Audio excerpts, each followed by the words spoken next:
Hi guys, welcome back to my channel. It's Kayla here and thank you for coming back.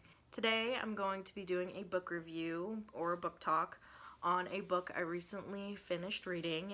I finished it today actually. Today's Sunday and I started it Friday night, so I read it pretty quickly. It's called Then She Was Gone by Lisa Jewell. This book was really good. This is a thriller, suspense, mystery novel, contemporary novel, and it's not a genre I read that much of, but it's a genre I like. I just don't read them that much, but I'm gonna change that. And my sister actually picked this up. She told me to read it, and I think it was because after we read Room, me and my sister, we read Room by Emma Donoghue not that long ago, and I think she was kind of in a mood to read about like abductions, kidnappings, things like that. So somehow she stumbled upon this novel, and it's a well-known novel. I think a lot of people are reading it right now. So I'm gonna try and give a little synopsis about the book. I'm really bad at these, so I'm practicing. Okay, so Then She Was Gone is set in England. I can't remember the little town it's set in, but it seems like it's not far from London, and it is about, largely to me, it's about this woman named Laurel. She's like in her 50s, and she is a hot mess because 10 years prior, her daughter went missing. So the book jumps back and forth between a few different point of views. It's real interesting. I love the fact that it jumps back and forth between a bunch of different point of views, and also the way it's told. I don't know how you would say it. So a couple point of views are told in third person and a couple are told in first person, which is really interesting. I'm not sure what I think about that yet, but it's really, really interesting. So it jumps back and forth between the present and the past, and so throughout the book we get little bits of information as we go, but largely it's about a woman who, she was married to this guy named Paul, and they had 3 children, Jake, Hannah, and Ellie. And Ellie was 15, and one day she was walking to the library and she vanished, and she's gone, and she hasn't been seen. She's been missing for 10 years now, and it ripped her family apart. And now Laurel is by herself, and she's still trying to figure out what happened to her daughter. And also she meets a new man. So her and her husband Paul are divorced now, and she meets this guy named Paul, and she starts dating him and starts kind of like getting her life back and moving on. But things are weird. She notices some really strange things about his daughters, himself, and some information she's getting about the disappearance of her daughter. So things are getting really weird, and she's just trying to figure out at the same time, like, why this guy's weird, or maybe not weird, and why his children are strange, but also at the same time trying to figure out what happened to her daughter. So it's a mystery, and it's a page turner, and it was really good. I gave it 4 out of 5 stars. Yeah, so that's kind of like the gist of it. So going forward, I'm gonna kind of talk more in depth about it. So if you haven't read this and you want to read it, I suggest you stop watching now because there will be spoilers. So here we go. Okay, so this book, wow, this book was really good.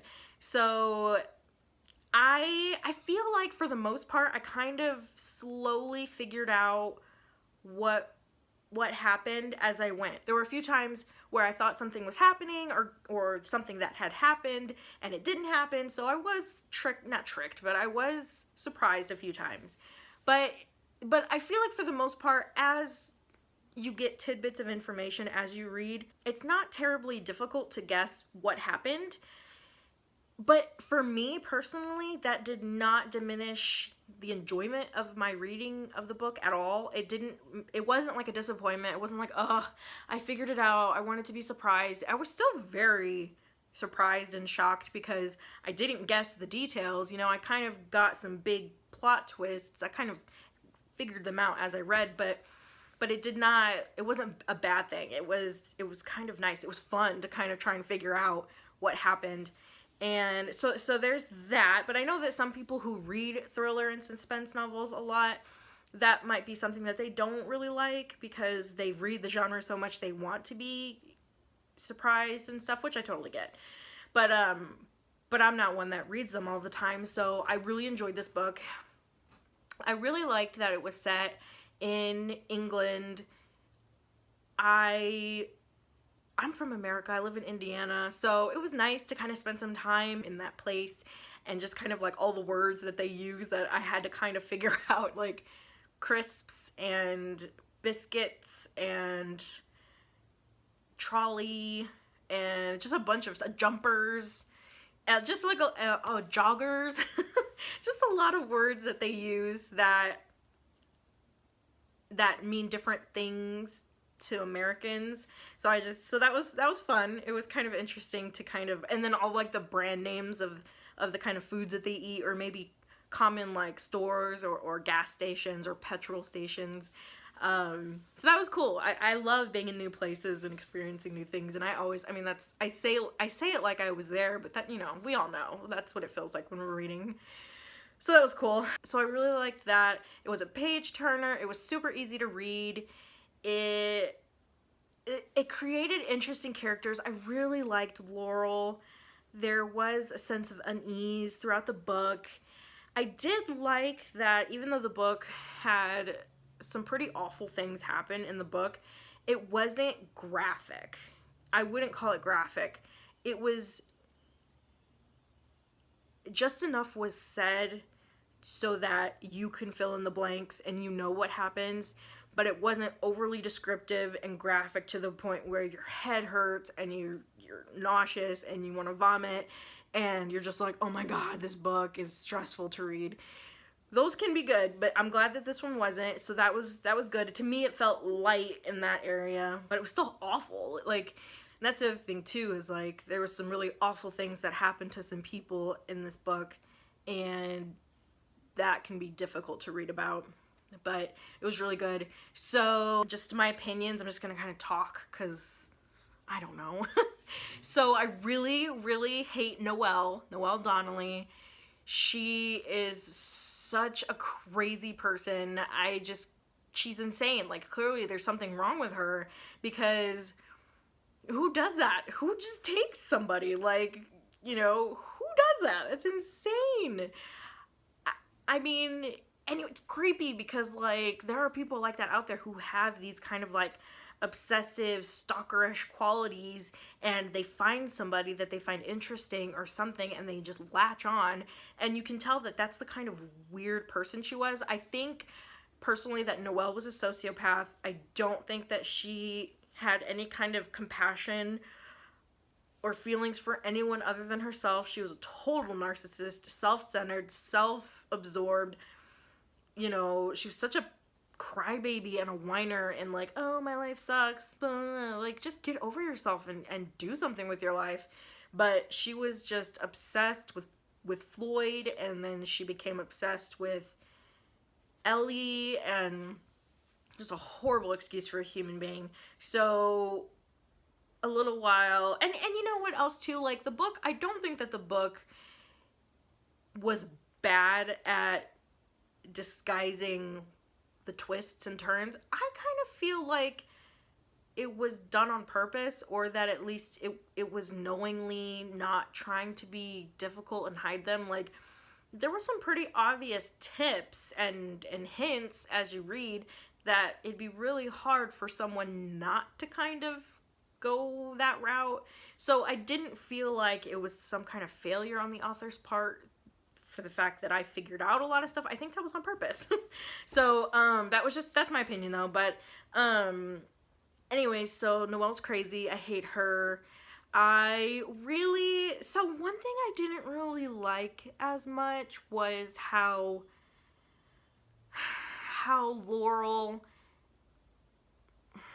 Laurel kept saying that her children are perfect. She kept saying, like, she kept referring to Ellie as this perfect child, and even in the end she talks about Hannah being perfect, and that's always a little unsettling to me, just because nobody's perfect, and it kind of worries me for someone to think someone, like, it's almost like putting someone else on a pedestal and saying you're perfect, and then if they, you know, make a mistake, which they will because they're human, then you get disappointed, and it's just, I don't know, I don't personally like saying that people are perfect, but she's a mom, I'm not a mom.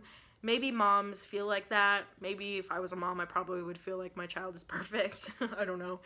But it was an interesting theme. There was, at the end of the book, there's a bunch of questions like, what are those called? Like book club questions or book club prompts. And one of them was about how one of the topics that this book kind of discusses is the idea of having a favorite child. So they kind of say, like, is it okay for a parent to have a favorite child? Or should parents love all their children equally? Or, like, what do you think about that? And I did think that was kind of interesting. It's an interesting point to talk about. I personally don't think it's a bad thing for a parent to have a favorite child. I think that not all parents do. I think that there are a good amount that do have one that they favor a little bit more than the others. But then I also think that you can have favorite children for different reasons. Like, I think I'm my mom's favorite in ways that, because I do a lot of stuff for her, I make her laugh, and she loves being around me, and I'm her baby. Like, I'm the last born. So I think I'm her favorite that way. In terms of, like, maybe sharing her own personal worries and stuff, and maybe for advice, and maybe for, I don't know, other things, like, I think my other sister is her favorite for that, and then for other things, my other sister is her favorite for that. So I kind of, that's how I feel in my own personal family, but I know every family's different, so, you know, it can be different. But I guess that is what's happening here in this book. You know, Laurel, I get the feeling that Laurel knows that Ellie was her favorite child. And even when Ellie was alive, she knew Ellie was her favorite. And then it becomes even more apparent when Ellie is kidnapped and gone or disappeared. And so, and I think part of that is because she's gone. I think that is a natural thing that can happen, is that if you have a child that goes missing, that child does become, I don't want to say, I don't know how to say this, like,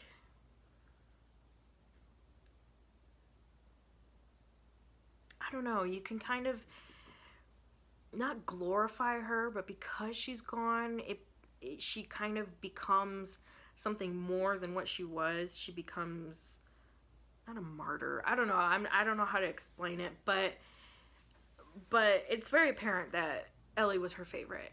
And then there's another part in the book where she even thinks, like, it's not long after Ellie first goes missing. I think it was that same day, or maybe it was the day after, where she's looking at Hannah, her other daughter, and she half thinks, and she even, like, acknowledges it herself, but she doesn't finish the thought, that she wishes it was Hannah that was missing and not Ellie. And that completely, like, broke my heart. But it also was something I feel like is so human, you know, like, it wasn't something I was like, oh my God, you're a terrible mother or anything like that. I just feel like that's a very human thing to feel. I think a lot of us have probably felt that in certain ways, you know, like if you had a friend who got into a car accident and died, and you weirdly wish it was a different friend, or, you know, it's just, I feel like it's a very human emotion to have. So I liked that was in there, because I felt like that was very real.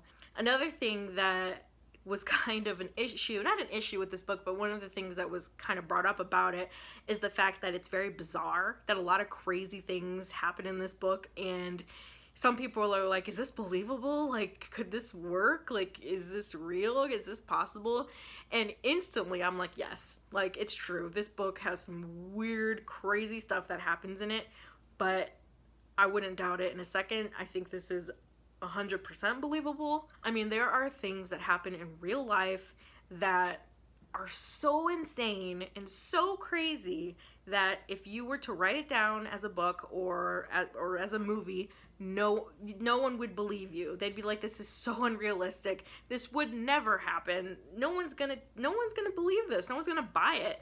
So no, you know, and it's true. And those are true stories. So, you know, fact is stranger than fiction. And so I definitely think everything in this book is completely believable. I've heard worse, you know, I've heard crazier things. So yeah, it's totally believable. It's just sad, you know, the whole thing was just really sad. Noelle came from a very awful childhood, and Floyd came from a very awful childhood, and in many ways, I'm not surprised that they kind of found each other. I mean, yes, Noelle's very manipulative and kind of orchestrated everything. She orchestrated their relationship, and she orchestrated everything because she's real manipulative. But he chose to be with her too, and that's always worrisome to me. Like I'm not surprised that they kind of found each other.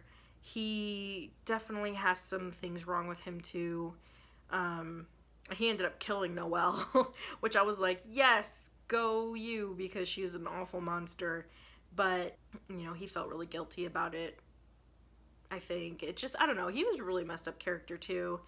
And I think ultimately I just felt so bad for Laurel and all of the crap she went through this book, and like losing her daughter, losing her family, losing herself, and then finding some kind of closure, trying to move on, and then moving on, but in a totally messed up way that she didn't even realize, you know. And again, he was being real manipulative too, because yes, Noelle orchestrated, you know, meeting him and being involved with him, but he was just as manipulative with Laurel. Like, once he found out that Ellie is that Ellie is the mother of Poppy, he was like, you know, almost stalking Laurel and her family and what happened with all of his research and stuff, and he orchestrated his relationship with her.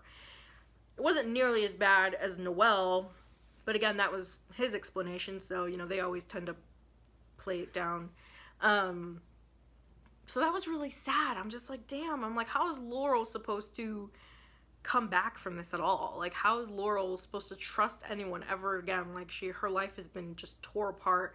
But the good thing was, in the end, that Poppy was hers, and she could kind of raise her. That was a good thing. I feel like Floyd redeemed himself in a lot of ways in the end by walking away, by giving Poppy back to her family, her real family. That was a huge selfless thing to do, and I was really sad when I found out that he killed himself, and I'm not surprised that he did, you know, with the way that he was feeling about everything. I wish he hadn't. I don't think he deserved to die. It was just really sad. Like, that was just heartbreaking. And then, like, Laurel's relationship with Hannah throughout the book and how strained it is and how distant, it also made me realize, like, because I feel like family was a big theme throughout this book, and so you see, like, how horrible a family Noelle had, and then look at how Noelle turned out, and then how horrible a family Floyd had, and kind of look at how Floyd turned out, and how, you know, their children hated them. Like Noelle hated her parents, Floyd hated his parents, one of Floyd's daughters hated him. You know, Poppy was supposedly Noelle's daughter, and Poppy hated Noelle. And, you know, so it feels like this cycle that just never ends. And then you have Laurel, who is trying to have a relationship with Hannah, but she's really not trying either. she's just kind of making it look like she's trying, and you can tell it's not on purpose. She's just very much in her own grief and her own world, and it's sad, and it's not something I'm trying to be judgmental about, because she's a mom and she lost a daughter, and I mean, no one's perfect and everyone grieves in different ways, and so that was her way of dealing, and so she very much alienated Hannah and kind of wished that Ellie was still there, and kind of wished Hannah was Ellie, and it was sad. It was real sad. And so you could see behavior that Hannah had towards her mother that was similar to the behavior of like Noelle to her parents, or Poppy to Noelle, and stuff like that. So it just makes you realize, like, you're not far from being like other people, even people who feel so different from you. Like, I don't know if I'm making any sense at all. But I am very happy that in the end, you know, Laurel realized what she was doing, and she apologized to Hannah, and she really wanted to have the right relationship with her daughter again, and stuff like that. So so that was nice in the end, that you can tell that they're all moving on and kind of trying to put back the pieces of their crazy torn up life. So I did love that. But one thing I didn't really like, I didn't like that Hannah and Theo ended up together. I thought that was really weird. It kind of bugged me. So Theo was the boyfriend of Ellie's like 8 months before Ellie went missing. So they were together, they were so like in love and obsessed with each other, and it was just a beautiful thing. I want to say that Hannah was a little bit older than Ellie, but I could be wrong, I don't know. But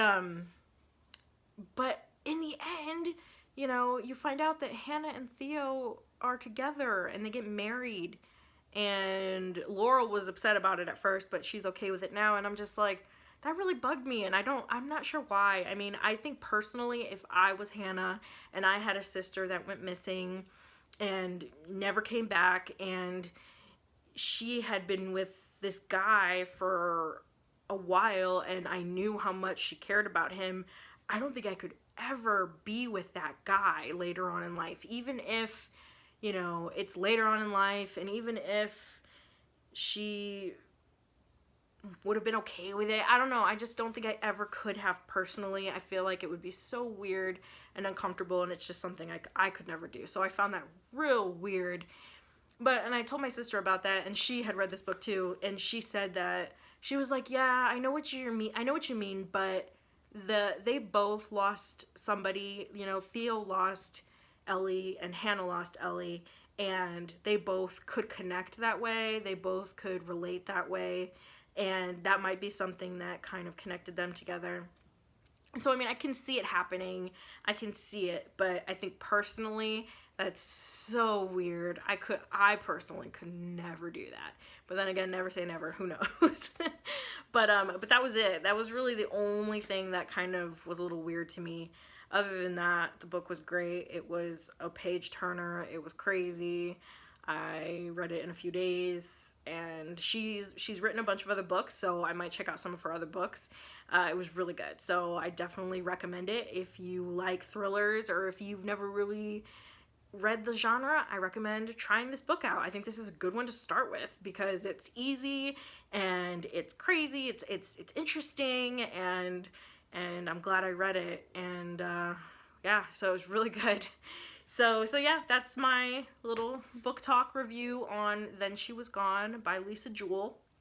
If you've read this, comment below and say what you thought about it. You know, if you had different opinions than me, if other things stuck out about it to you. I hope you liked this video, and I will see you guys next time. Bye. It's called, oh God, let me think. After we talked about, sorry. Okay. Make sure I don't look terrible. Oh well. Is this still going? Okay. There were a few times. Stop